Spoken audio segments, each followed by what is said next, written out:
Hello, hello. Hey, Happy hey. Beauty Mind Monday. How's it going? Happy Beauty Mind Monday. It's great. Every Monday when we get on these, my cat jumps up on my desk and immediately wants to be a part of the webinar. So I'm Hey, apologizing in advance. cats do well on social media. We have a podcat here that jumps on the podcast table. I think I have a podcast here. And I think that's what we're exactly. Maybe all cats are podcats. They just haven't had the opportunity to. Maybe that's where they got their name. But yeah, so I think, today, as our newsletter went out this past Saturday about what you need to stop doing, what you need to start doing. And we just need these constant refreshers, because as we get lost in the world of social media, life gets busy and we forget about some of these things, especially depending on how we're living our lives. Like it's at the end of the day, we just need to stay on offense. We need to stay on offense. We have to stop these old habits. We need to continuously come back to a strong relationship. It's like a relationship, marriage. Not every day is going to be beautiful. Not every day is going to be easy, but you continuously put work on it and come back to center yourself. Work on this certain thing so that way in the future, things get easier. Some of the stuff that you have early on in a relationship eventually doesn't seem like that big a deal because you've grown through it, you've learned from it, and it doesn't happen anymore. So we want to continuously work on this like we're married to social media. That's what I'm trying to get at here. Our relationship with social media. It's very important to keep your eye on that and make sure that you're not losing sight of what the intention is behind you on social media, because chances are, if you don't, you will end up off path, we'll say, and doing the things that are just going to frustrate you and overwhelm you and make you feel like social media is toxic. And it Yeah, and doesn't by the have to way, be. it doesn't have to be, but by the way, this is really, really difficult stuff to deal with. Social media gets so many different names or so many different reputations because, oh, it's for the kids. Oh, I don't want to waste my time on that. Oh, it's not working. The algorithm's against me. None of that stuff is actually true. Here's the thing. It is a very difficult thing to deal with because it's something that like psychologically training you to get lost into it. Right. So if after the short form content that is not necessarily good for your long term, right? These bite-sized content, we're learning and evolving through it. But this is something difficult to learn from because it's showing you things that you're interested in.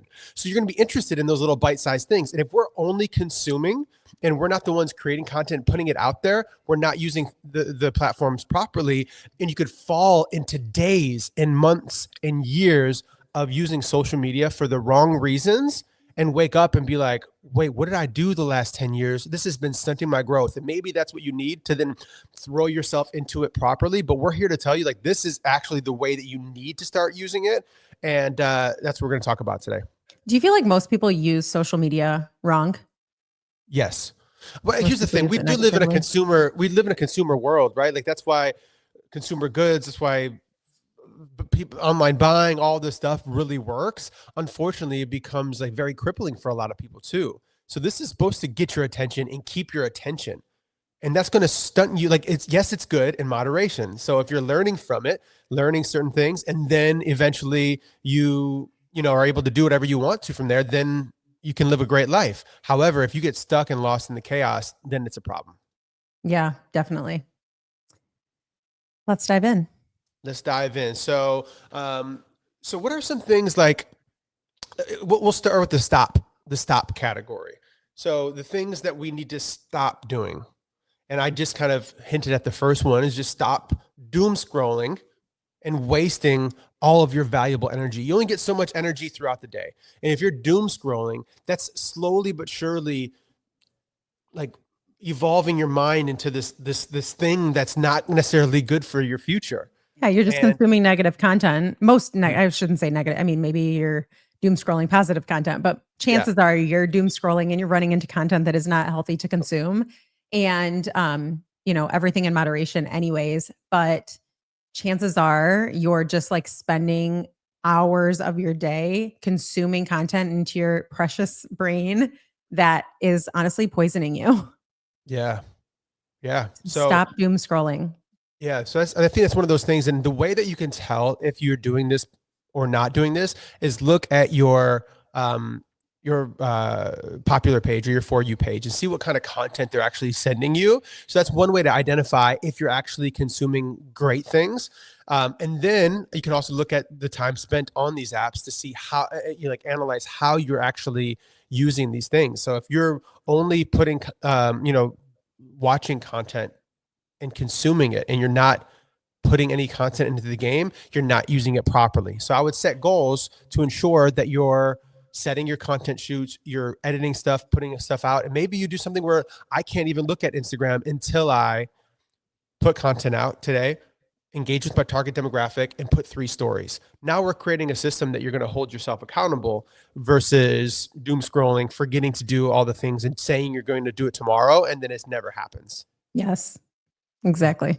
And a lot of the time, we're just doing this stuff because it's like we just don't want to do the hard stuff. It's so much easier to fall and just like and just swipe, swipe, swipe, swipe. That's going to cripple you long term. We have to get away from that. Even me who says stop doom scrolling, I will catch myself and I'm like, why am I still doing this?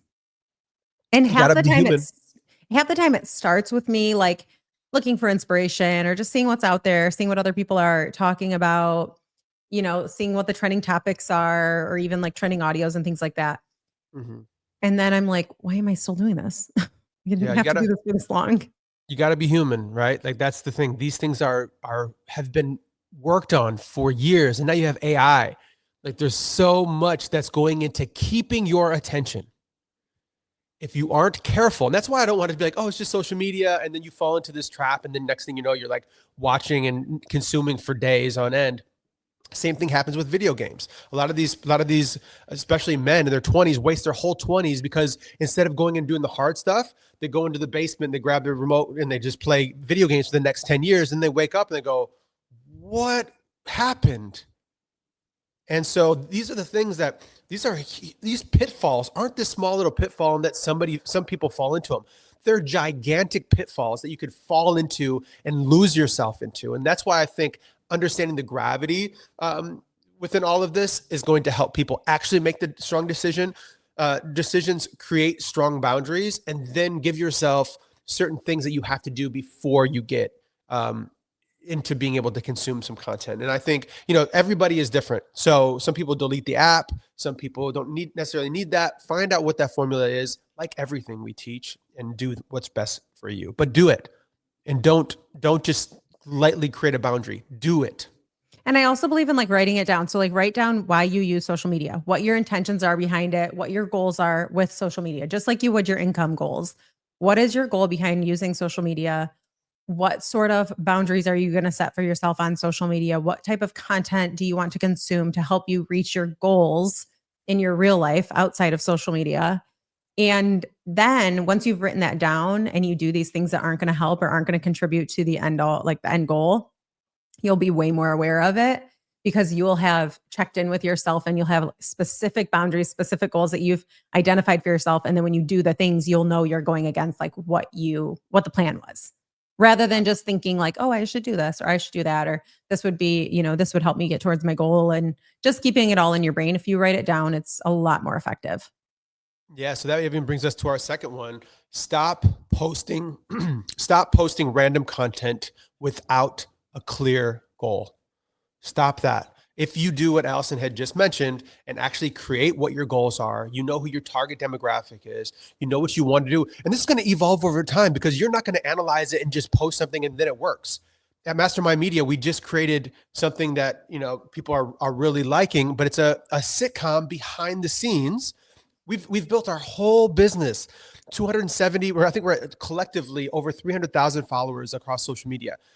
And it's all predicated on providing motivation. However, even though that is a huge passion of mine and ours at Mastermind Media, the people that need motivation don't have the money that can afford our products. So I had to wake up one day and say, that's not working. Like maybe it feels good, but Mark, that's your personal brand. That's not Mastermind Media's brand anymore. So we have enough attention to be able to say, hey, we know what the hell we're doing, so we can teach you to do it too. But now we needed to analyze it. So we've created a new way forward, knowing that our target demographic is somebody that has to be, somewhat of a high level individual to be able to afford our prices. So now we're creating a sitcom that drives attention. We're collaborating with influencers and celebrities to do these different bits. And then when they come back to our page is going to be only a portfolio of our work. So get the attention, make them understand that we are a real agency. This isn't just a behind the scenes funny sitcom. This is the behind the scenes funny sitcom of an actual agency in Los Angeles. And here's our work. And by the way, the reason you're here is because of the same stuff that we can do for you, which is write a script and create content. So we did, like, we just really analyzed it and changed our strategy dramatically, even though the last one sort of kind of worked as far as viewership. So analyze, try things, and eventually fine tune it until something works. And I think this is going to work better than anything else I've come up with in the past. However, if it doesn't, I'll fucking change it.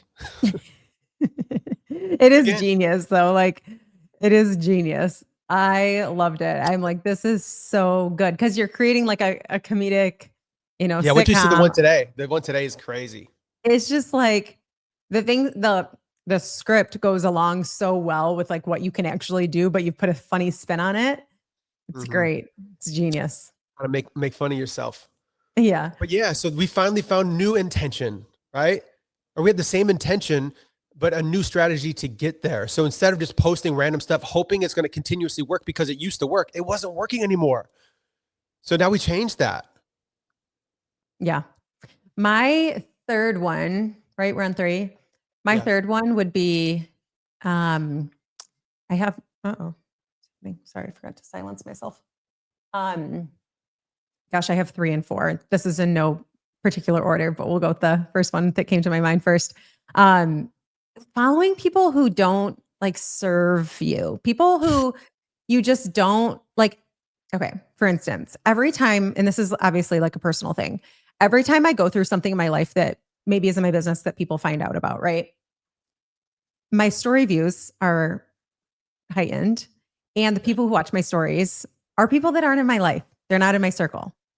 And it's like, that is so embarrassing. I have secondhand embarrassment for those people because why are you literally spending so much energy on somebody else's, I'll just say downfalls, right? Like somebody else's moments of struggle. Like why are things entertaining for you that are actually like, I don't know, painful for other people? And that's just like a very specific thing I'm referring to. But yeah, every time that I go through something, and even going all the way back to like when Paris got sick, the people who were coming to my social media and commenting and watching my stories and seeing what's that? I said the word lurking. Yes. The people who were lurking were people who they haven't been in my life. Maybe they haven't been kind. Maybe we've had some sort of, separation or disconnect. And it's like, stop finding people on social media to see what they're up to. Stop doing that. If you do not like people in real life or you do not support people in real life, we'll say that. Don't go to their pages. Like if you don't follow them because you don't want to, why would you go spend so much time watching their stories, scrolling through their content, zooming in, picking apart them? Don't do that. When I am around people who are going to people's social media pages and being like, oh, did you see what this person posted? Or, zooming in or scrolling past through their content to see, something they want to talk about or gossip about. I'm like, that is so embarrassing. Please stop doing that. Please stop using social media to stalk exes, ex-friends, people you don't like, and celebrities that you don't even know. Stop doing that. We live in that Kardashian era. And listen, I get it. Maybe right after something happens, you got that toxic, that toxicity within you, right? I wonder if she posted anything about it. It's like, yeah, I remember like going through a breakup and looking at my story and like, nah, that bitch looked at me again. That probably happened, especially with that one breakup that was a little bit more public than most. Like that was before. That was stories wasn't. Was that before yet. Stories? Your story views would have been in the hundreds of thousands. People would have been like, "Man, that's too bad." Stories weren't around then. Yeah. Actually, stories had just come out on because I remember Melissa Molinaro. She was the first person I saw that was using stories on Snapchat, and then Instagram eventually adopted it. But it's one of those. It's one of those things. It's like you have that toxic trait, and if you know it's toxic, but however, if you're always looking at who's watching your stories, you're not doing it right. I have not looked at who's watching my stories in, I don't even know. Every once in a while, I'll kind of jump in and be like, huh. Every once in a while, I'll look to see how many views I have. Yes, because that is important, right? To like see if the strategy is working, if the polls that we post after we let our stories die, if it really did get the story view to And if you're heighten. looking for, and that's the other thing is you're looking at who saw your story to see who can reach out to that you recently just tapped, right? If Totally. new people just followed you, you do a post, you see who saw it. Now you know you're top of mind. Now you can hit them, and then through that you can However, see, yeah, if you open your stories and you scroll to the bottom to see that the people that don't follow you have watched and it's people that you don't care for, yeah, stop doing that too. Stop looking, stop caring, and also stop looking at other people's that you don't support in real life. Keep yeah, social media a supportive place where it is people that you support, people that you actually like in real life, and stop using it as a place to stalk people that you don't care for.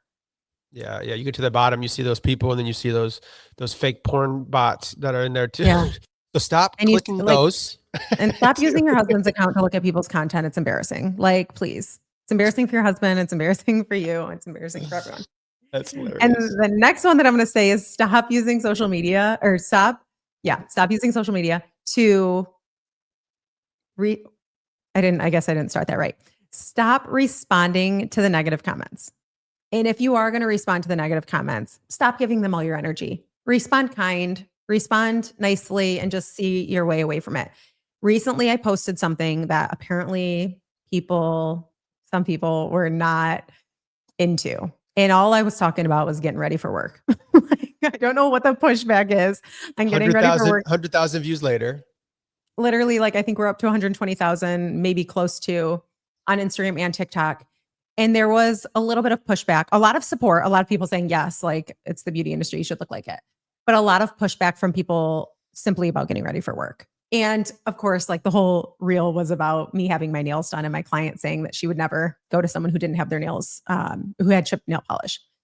And a lot of people were on there assuming that I meant that my salon has a full-blown dress code and that I think that you should always dress up for work and that your nails should be done perfectly every day. And that they took it too far. But not only did they take it too far, but they got combative and mean. And one person who actually, like, isn't too far from me, like, lives just a few hours away, was going in, like, arguing with everyone and just, like, starting all these fights. And I'm like, it was a salon owner who simply doesn't care what her team shows up looking like at her salon. And instead of just being like, I disagree, I don't do that anymore because I lost a couple of people for caring or whatever. That was a little bit of what she had said. But, like, being so mean and just saying really sarcastic comments to people like, hope that works in your business. I'm sure everyone looks amazing. And I'm sure you're such a badass. And just, like, so catty. And my initial thought was, she's having a really bad day. Or Well, she's PMSing, or she's going through a breakup. she's not, you Or shouldn't she's not be happy. able to be shaken, right? Yeah. If you are right within and you've done the work, then, and you're in a good place, nothing can shake you and make you act like Exactly. that. So this just really Exactly. identifies someone's, not really right within, I'd And say. it's just like, when you see content you disagree with, stop arguing. Stop arguing in the comments. That's also so embarrassing. Yeah. Yeah. But here's one thing I do want to say, that if you are putting out content, and this is tricky for you in particular, because you are such a leader and such a force, and you have to pierce through this attention and what we're doing. That's what we're doing. A lot of what we're saying, people aren't going to like what we say because it's uncomfortable. And eventually they're going to wake up one day and say, damn, they were right. Right. You ever had that in your life where you're like, it might be mom or Oh, dad had totally. said something, and then 10 years later, you're like, damn, maybe I shouldn't. I was so young minded then, I didn't understand. Oh, So a yeah. lot of these people will hopefully wake up one day. So the way that we're talking about going about business is going to be uncomfortable. And because you are a leader in this space, and because there is controversy around the beauty industry and chaos around the beauty industry right now, if we're not getting 20% pushback, we're not doing it right. And maybe that's not true if you're a hairstylist or an esthetician or something like that. Unless you have, like, really clear thoughts on something, you do want to ruffle some feathers if you're going against the grain for something that you truly believe in, if your heart is in the right place. That is actually the people that are going to separate themselves from everyone. So I love getting, it depends on the kind of content, but I think the healthy ratio is 80% positive, 20% negative, because that allows you to pierce through, have people fight over different things. Because one of the beautiful things about this country is freedom of speech. if you have freedom of speech, it isn't just so everybody can say whatever the fuck they want to say. Freedom of speech is the opportunity to actually be wrong. So if I can't speak, I can't be corrected. So the fact that you're piercing through the noise and 20% of these people are getting their feelings, hurt for whatever reason, maybe some of them just disagree and that's cool. But some of them are actually going to learn from that because you're speaking out, and somebody might be combative, but through conversation, if they're open to listening, they're going to be corrected over time and actually make more money. And we've really identified a formula of the way to go about business, how to actually track your business and strategize and build something beautiful, but also take care of yourself in the future. So we know that this formula works for most. Maybe some people aren't ready for this. Maybe some people don't want to reach their highest potential, but because we're piercing through the noise, because we're putting content out there that people might disagree with, gives the opportunities for some people to maybe get crazy in the comments and then be corrected over time, which is different than if you never put it out. They might have never had the opportunity to speak up, be corrected, and then live a better life. And also give us, that makes total sense. And it also gave us the opportunity to find our people, because I had no idea how many people were just going to click follow off that reel because it was so like spot on for them. And so many people are afraid to talk about getting ready for work. Yeah. So many people are afraid to talk about that. And actually, to what you were saying, someone commented on my video and was like, I look like a disaster 99% of the time. I don't remember her exact words, but she basically said, I look like shit every single day and my clients don't care. And I don't care. I don't care, if that's going to steer clients away, I don't want them anyway.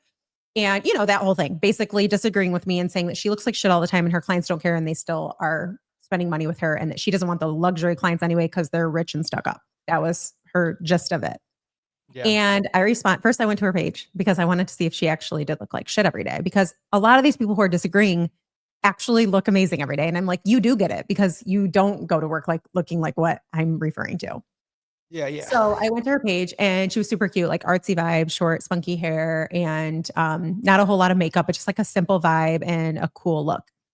And so then I commented back and I said, I think you do actually agree with me because I just looked at your page and you're adorable. And I think that you know exactly what I'm talking about because the clients that you're describing, you are attracting. And that is my whole point. If you want a certain type of clientele, you have to show up as that. So I think you actually do agree with me and you are so cute. And she replied and said, how dare you win me over with a nice comment? I totally see what you're saying and I agree. And then she followed me and I followed her back. And now we're going to be friends. Yeah. Like now she just bought a ticket to Salt Lake City. She better wear hair and makeup done. But that's the thing. When you're right within, you know what you're doing. You know your heart's in the right place. Nothing can shake you. It doesn't mean it might not mean that it's not going to hurt at all. If somebody says something negatively to you, it's going to hurt. But if you're right within and you know your heart's in the right place and you know that a lot of these people are just potentially miserable or maybe misunderstanding what you're saying, that's what a great way to win over and for her to understand that. And then to realize what you actually mean, because she probably thought you meant like, you got to look like you're in Beverly Hills and have the shoes and all this stuff. So many people went that route. I'm like, calm down, everyone. I don't have a dress code at my salon. And honestly, we all come to work looking comfy, cozy every single day. My girls look very much like themselves. They do not have a dress code. They do not have to wear all black. They do not have to have their nails done. And they have amazing clients and they have luxury clients, and their clients spend lots of money on services like extensions and things like that. They do not get dressed up for work most of the time. However, they do put in a lot of effort into their look. And they do care about how they show up to work. We have kind of like the 2 out of 3 rule. You don't have your hair done, have makeup and a nice outfit on. If you have a cute outfit on, or if you just do your hair and makeup, wear a comfy outfit, and who cares what you're wearing? We have that whole thing going on. And we've never really even had to voice it. That's just the way it is. And that's the kind of stylist that we attract. It's what we've kind of built into our business. So many people ran with it and took to social media to be like, you shouldn't care what people look like. And I'm like, okay, calm down. I don't.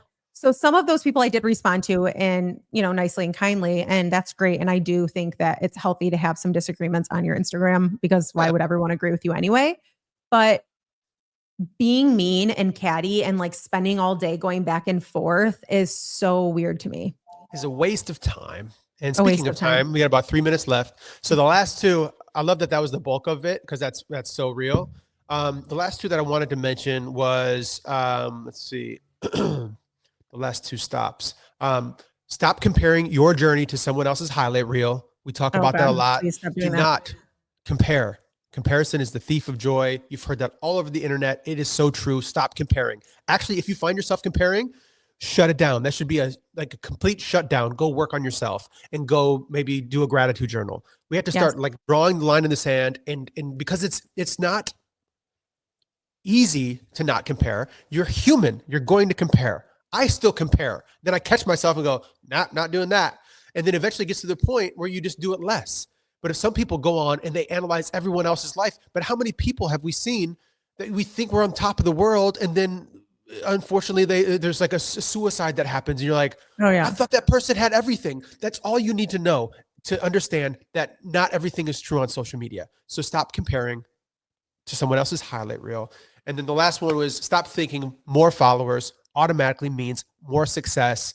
What does Renee always say? What does she say? She says a lot about this. Yeah, no, I'm but trying to think like, profit over popularity. oh yeah, profit over popularity. I love that. It's so true. It does, like, focus on who you got, focus on the people. A lot of times we say that, a lot of the money's in the follow-ups, a lot of money's in the people that you're already working with. Go Oh and yeah. really massage those people that already follow you, that maybe could come to you more often or could refer you to more people. Find more people in your hometown. Just like we just like our Oxygen Yoga and Fitness client just hit 1,000, and they just opened, and now we're like really cranking things up. 1,000 followers. That's 1,000 people that could be potential clients. And like, based on the amount of people that they can actually have come in, that's a huge thing. If you have 300,000 followers, but nobody lives in Agora Hills, doesn't matter. So really Yeah. massage what you have and understand that it's not about the popularity. It's about the We profit. are about to hit 1,000. Well, I don't quite know how close we are, but we're gearing towards 1,000 followers on our Instagram and TikTok, I think. Yeah. And it is all hairstylists and salon owners and beauty professionals. I mean, like, it has made me so happy how specific our following is, and who we follow is so much who we want it to be. Whereas my personal page, because I've had it for how long has Instagram been around? Like 14 years. Yeah, A lot like of my following is like friends from high school and random people who liked my inspirational post one day, or this random reel I posted that isn't even me talking, it's someone else's inspirational words, went totally viral. A ton of people followed me, probably thinking I was this man. And I'm in the You're beauty not. industry. Like, it was Yeah. cool to like go viral and get all these followers, but they're not in the beauty industry. They're not coming to my classes. They're not booking me for coaching. I would like almost rather have, instead of my almost 6,000 followers that are random and some beauty professionals, I'd rather have 1,000 beauty professionals who actually want my content. Yes, 100%. And that's what's great, because now that, and I know we're about to end this in less than a minute. So we have our class in Salt Lake City, Utah on June 2nd. Yes, I posted the link. It is live. Yeah. And luckily, we have so many salon owners and managers and beauty professionals that follow us that will then get the word through that. And so Yes. 1,000 is a lot of people, and we're just getting started. So Beauty Business Masterclass, Salt Lake City, presented by Kevin Murphy. This is our second with them this year. We have 2 more as well, but this one's going to be amazing. Really getting the word out, and I can't wait to make it happen. Yes, limited spots available, so don't miss out. Yes. All right. Have a good day, Al. We'll see you soon. See ya.